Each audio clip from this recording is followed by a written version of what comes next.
Well, why spend money on grocery store hummus when you can make it fresh yourself? It's easier than you think. Here's Chef Heather to get you started.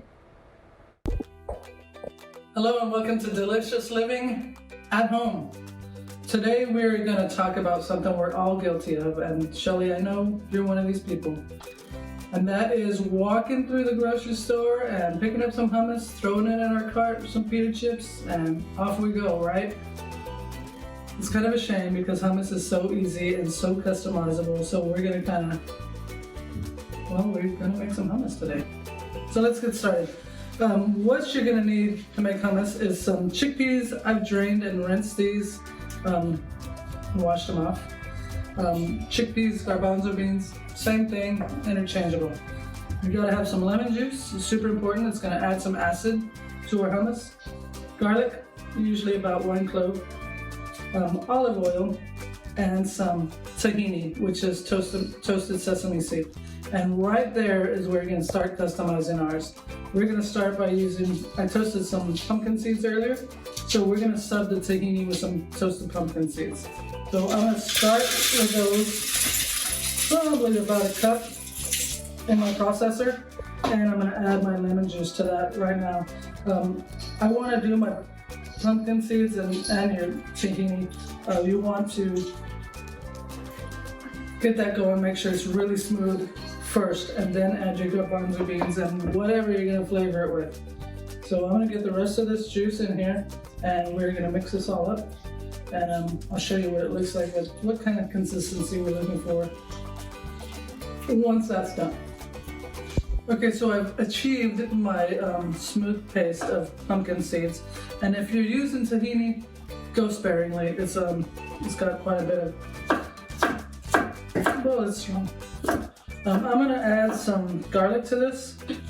You have to have garlic, but a lot of times you'll find hummus there's too much garlic. So usually I try to start with 1 clove and then go from there. And I just cut it up into smaller pieces to make sure we can continue on trying to achieve our smooth hummus. I'm gonna add our chickpeas to that. And then I love cilantro, so we're using cilantro. And I'm gonna use a half a serrano pepper. I think we'll need more celery, cilantro, some salt and some pepper. And this will take quite a bit of salt. So, but again, taste, go back and forth. Is it sugar? No, it's salt. Okay, so I'm gonna blend this until it's smooth. Again, trying to get a really nice texture, and we'll add texture later to it in the form of crunch. But I'm gonna start blending this again, and when we come back, we'll plate it all up. Okay, so we're finished mixing spinning our hummus. A couple of tricks. While it was going, I added olive oil until I was happy with the consistency. I seasoned it with a little bit of cumin, and then a trick to some really fluffy hummus is to add a little bit of ice cold water at the end of mixing. It'll really make a difference. It'll be super creamy, super fluffy, delicious. Once you make your hummus, it'll last for 7 to 10 days depending on what you're using in it. So you can make it at the beginning of the week and have hummus all week long. So I'm gonna go ahead and garnish this up, and we're basically gonna use the same things we use to make it. So here we go. And I'm using it as a crudité dip. I love jicama, and any chance I get to have some, I do. So there's some jicama batons or big matchsticks, whatever you like to call them. A little bit of radish, again, one of my favorites, and some pita chips. Do a little bit of our finely diced serrano pepper, some pumpkin seeds, and a little bit of cilantro. Again, all the stuff that's already in there.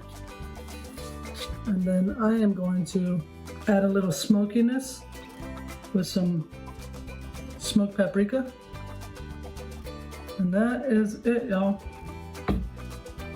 Serrano, pumpkin seed, cilantro hummus. Y'all have a great weekend. Thanks for joining us. Cheers. Stay safe. Yummy, yummy. Looks good. All right, you can find all of Chef Heather's recipes on our website, saliving.com, and be sure you're following us on social media at I Love SA Living.